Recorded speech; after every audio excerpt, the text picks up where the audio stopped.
Cette chronique équipement est une présentation de Sport Rousseau, Hockey Expert et l'entrepôt du hockey. Bonjour à tous, ici Pierre Gervais. Bienvenue à cette autre chronique sur l'équipement en compagnie d'Éric Dupont, le spécialiste hockey. Et Éric, la semaine passée, on a parlé de bâtons. Oui. Puis je crois que cette semaine, tu nous réserves 3 autres surprises. Exact. Encore une fois, cette semaine, on parle de bâtons haut de gamme chez Sherwood, Bauer et CCM. Mais avant de parler de nos bâtons vedettes de la semaine, on sait que les courbes ont beaucoup évolué aux ventes au détail dans les 10 dernières années. Moi, j'ai curieux de savoir, dans le monde dans la Ligue nationale, avec les joueurs que tu avais, j'imagine que tu as vu une progression aussi, des changements au fil des années dans le choix des courbes des joueurs. Oui, écoute, au début, lorsque Easton est arrivé dans la Ligue avec les bâtons One Piece, il y avait juste quelques modèles de disponibles. Je pense que tu avais Drury, tu avais Sakic, tu avais Modano. Et maintenant, bien, les joueurs ont presque tous leurs modèles. Souvent, c'est leur même modèle qu'ils adoptent. Ouais. Mais moi, j'ai remarqué que les courbes sont de plus en plus grosses. Les courbes sont de plus en plus prononcées, surtout depuis le nouveau règlement qui permet un demi-pouce au lieu d'un quart de pouce. Alors, ça a fait une grosse différence. Je vais dire que c'est pas les courbes de McSorley, là, mais presque. Donc, comme premier bâton, c'est le CCM Ripcord Trigger 8 Pro. Donc, la série Trigger, Ripcord, qui est vraiment la série de bâtons la plus populaire chez CCM. Sidney Crosby, entre autres, utilise un bâton Ripcord. C'est un point de flexion bas, donc un point de flexion super populaire auprès des jeunes joueurs de hockey mineur et des adultes aussi. C'est vraiment le tout dernier chez CCM qui vaut vraiment la peine d'être vu et essayé en magasin. Ensuite, avec le Bauer, je crois? Oui, exact.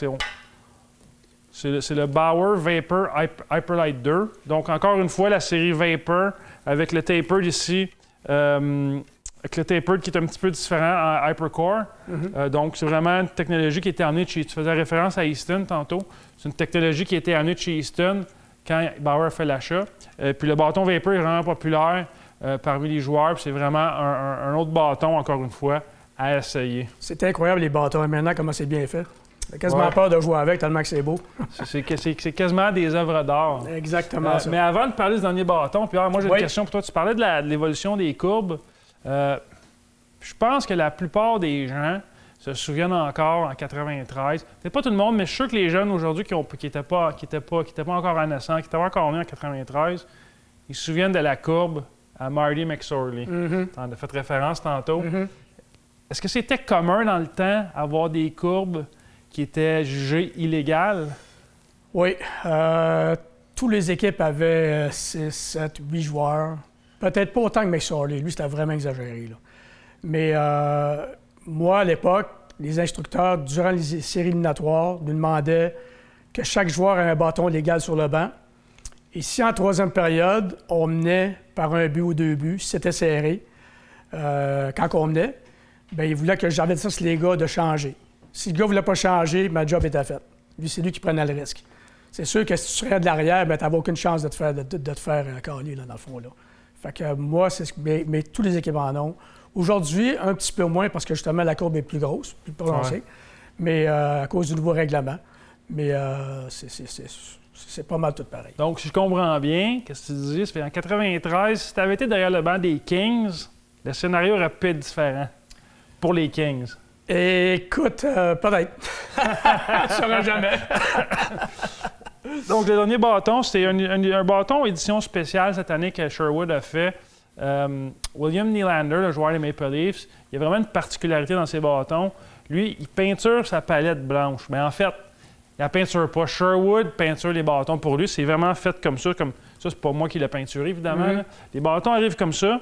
Puis, il y a quelques joueurs dans la LNH qui font ça. Nylander, c'en est un. Puis dans tous nos magasins, on a une petite quantité de bâtons. Là, ils sont vraiment spéciaux. Je dirais quasiment, comme tu disais tantôt, c'est quasiment une œuvre d'art, une pièce de collection, parce qu'il y a des bâtons avec la partie du haut palette blanche, puis le reste, c'est un code TMP Pro. C'est vraiment rare. Mais souvent, moi, c'est les joueurs qui le faisaient. On avait des canettes de spray noir, blanc, puis le gars le faisait lui-même. Les compagnies n'aimaient pas ça, là, mais regarde. Mais dans ce cas-ci, Pierre, c'est pas nos employés en magasin qui peinturent la palette. Ça vient comme ça, puis le blanc est durable sur le bâton. Ça sentirait la peinture un petit peu dans le magasin. Ah oui, tout à fait. As-tu des conseils aux gens à donner pour ceux qui achètent des bâtons en magasin? Oui, tout à fait. C'est sûr qu'en magasin, nos spécialistes sont tout le temps là pour aider, servir puis conseiller les clients, peu importe l'âge, faire le bon choix du bâton. Mais c'est très important de prendre le temps de bien choisir son bâton. Sa rigidité, communément appelée son flex, la courbe, la longueur, évidemment, les dimensions du manche peuvent varier d'un bâton à l'autre. C'est très important parce que peu importe le niveau que vous évoluez, ça va faire la différence dans votre lancer. Si c'est un bâton trop dur, ton lancer va probablement souffrir.